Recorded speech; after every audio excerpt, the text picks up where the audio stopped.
ወንድም የአዴ ባል ዲቪ ዋዛ ሰው መሰለሽ? ፍቅር ውጣልኝ ስትለኝ ናቁጭ በላይ ላይ መሰለሽ? ከዛስ ለሌላ ሰው ሊድሩሽ? ምን? አዎ አዴ፣ አባትሽ አንቺን እጁ ለማስገባት ብሎ ነው እንጂ ይህን ዘዴ የፈጠረው። አንቺ የምትፈልጊውን ዲቨን አይደለም የምታገቢው። አባዬ አላለኝ ጋሼ፣ እኔ እውነቱን በመናገር ይቅርታል። ገጠር አይደለ ሄደችው፣ መብራት አይኖር ይሆናል። ለሊን ከነ ህይወቷ ነው የምፈልጋት።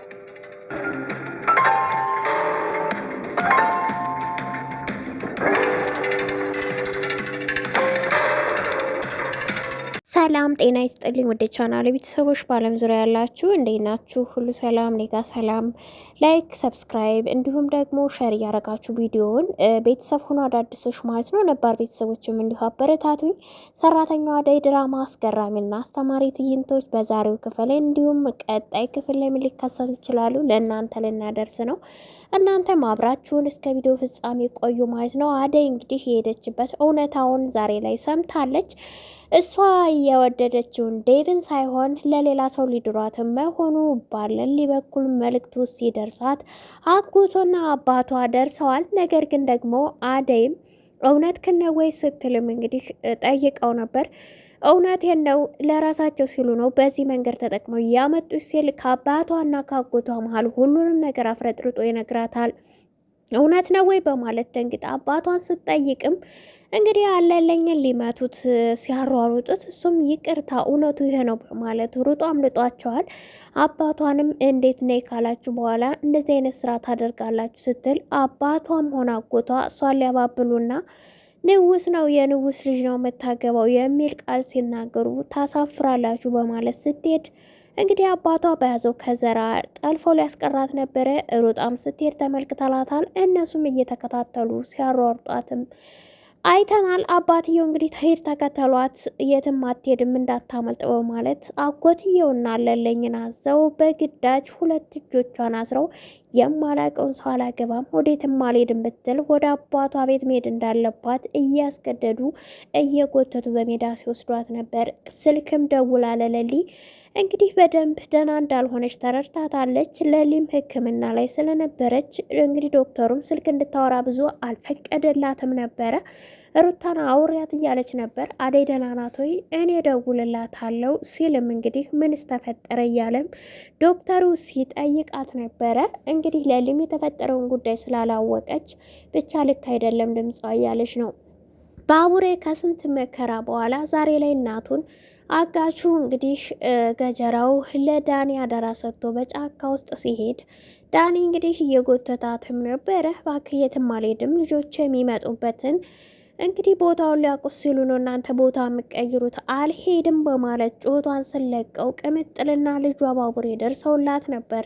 በድጋሚም እንኳን ቢያገኛትም ገጀራው እንግዲህ በስተመጨረሻ ያው እንግዲህ ደርሳላት ነበረ ቅምጥል። እንዲሁም ቅምጥል ጋር ግብ ሲገጥሙ ከኋላ እንግዲህ ኪንጎ መጥቶ በድንጋይ ብሎት ነበር። እንግዲህ ይዘዋት ማዘሯን ያመለጡት።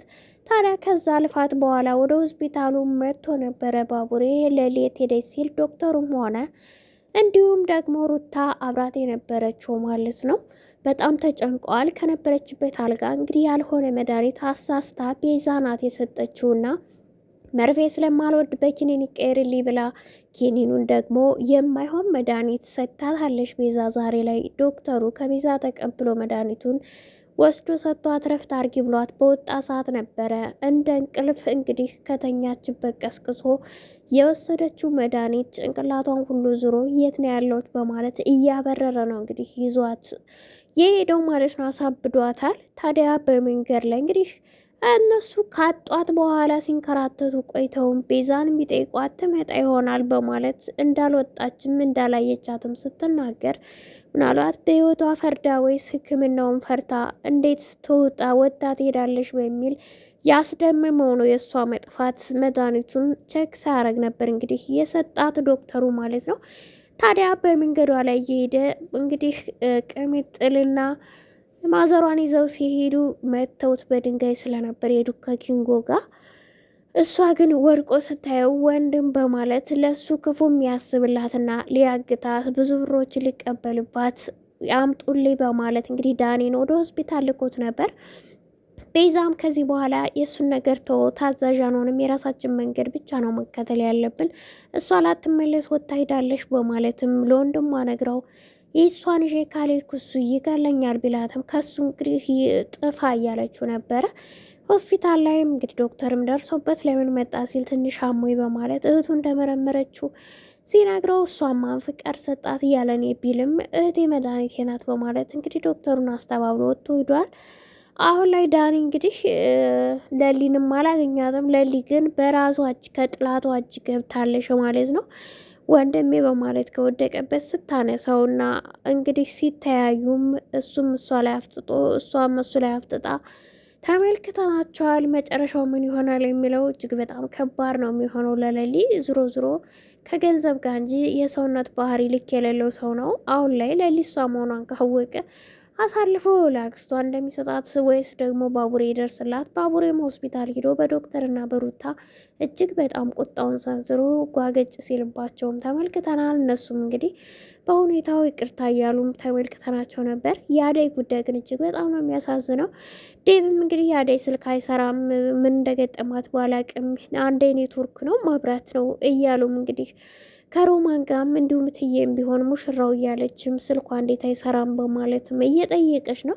አደይ ያለችበት ግን እጅግ በጣም ከባድ ፈተና ነው። እናቷም ይሄን ጉድ አልሰማችም። እህቷ እንኳን ለምን ዴቭን አትፈቅጅላትም ብትል ተይ ነገር አይሆንም አንቺ እየወደድሹ ብትል ምን የትቻለው እኔ እሷን ድሮ ቀረቤታቸውን ስለማላቅ ነው ብትል እናትየዋ ግን በኋላም ጥሩ ነገር ስለማይፈጠር አይሆንም ብላም እንግዲህ ስትነግራትም ተመልክተናል። አሁን ላይ ግን ከባድ እና በቃ እሷ ያልጠበቀችው መርዶ ነው እንግዲህ በአገር ቤት ላይ የጠበቃት።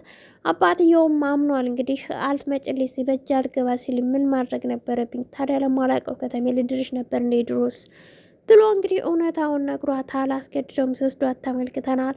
በሌላም በኩል ፍቅርም ቢሆን እስቲ ዛሬ ላይ ካፌ ላይ በመቅጠር እንግዲህ ተከታትሏት የሄደው አሸናፊም ጉዷን ሰምቶላታል። ዴቭን ቀጥራ አደይ አትሆንም አትወድህም፣ እኔ ነኝ የምወድህ ማፈቅርህ አግባይ ብትልም የኔ ሚስት አደይ ናት፣ አንቺ ደግሞ እውነታውን ተቀበይ፣ ከዚህ በላይ እንድጠላሽ አታድርጊ ቢላትም እሷ ግን መቼም ቢሆን አንተ ማፍቀር አልተውም፣ አይነ እያየ አደይን አታገባም በማለት ክርክር ገጥማ እንግዲህ አሹም ተመልክቶ ይህን መጥቶ ለሁሉም ሲናገር ነበር። ለእናቴ እንዳልነግራት ብትለውም ግን ደግሞ ለሮማንም ሆነ ለሌሎቹ እንግዲህ ሲናገር ተመልክተነዋል ማለት ነው። ደመቀም ዛሬ ላይ እንግዲህ የሌሊን ህመም ካንሰር መሆኑን ሲሰማ እጅግ በጣም አዝኖ ደህና ሰው ድሮ ማይሰነበት ሲልም እየተናገረ ነበረ። በጣም ነው ያዘኑት። አሁን ላይ ደግሞ ከቤት ወጥታ መሄዷም አስቸጋሪ ነው። ለዶክተሩም የኃላፊነት ስሜት አሁን ላይ ባዶነት ነው የሚሰማው። ቤዛ ግን የተንኮል ጥግ ሁሉም ነገር በእጃችን ነው ብላ እንግዲህ ከወንድሟ ጋር እየመከረች ቤዛ በሌሊ ላይ ከባድ እንግዲህ ይሄ እስኪ ህይወት ማጥፋት ማለት ነው እንግዲህ በራ እንድትሄድ ያደረገችበት መንገድ የክፋት ጥግ ነው ማለት ነው። አድማጭ ተመልካች እናንተስ ምን ትላላችሁ? የአደይ ጉዳይስ እንዴት ነው? እንዲሁስ የሌሊስ መጨረሻ ምን ይሆን? ግምታችሁን በኮሜንት ግለጹ። አዲስ ከሆናችሁ ሰብስክራይብ፣ ቪዲዮ ላይክ፣ ሸር በማድረግ ቤተሰቡን አመሰግናለሁ።